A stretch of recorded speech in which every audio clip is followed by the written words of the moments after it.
trên ông tí chậm nhưng mà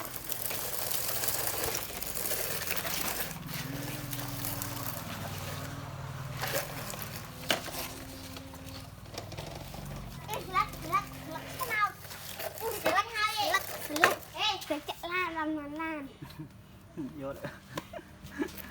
vô đấy mình chụp lan là mình chụp đấy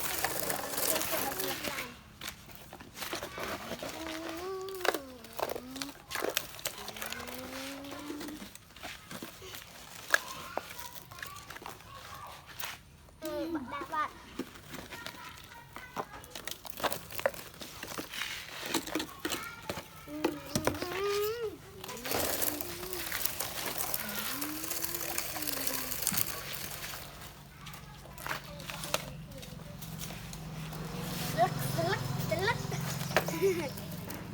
vô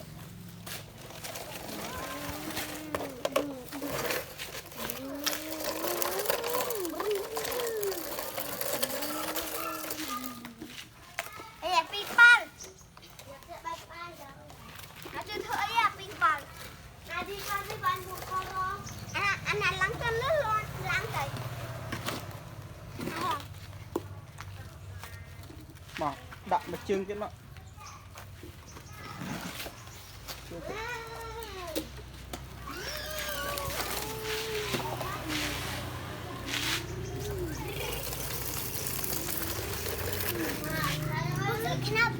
chặt lên đây chặt lên môi chầm ơi rồi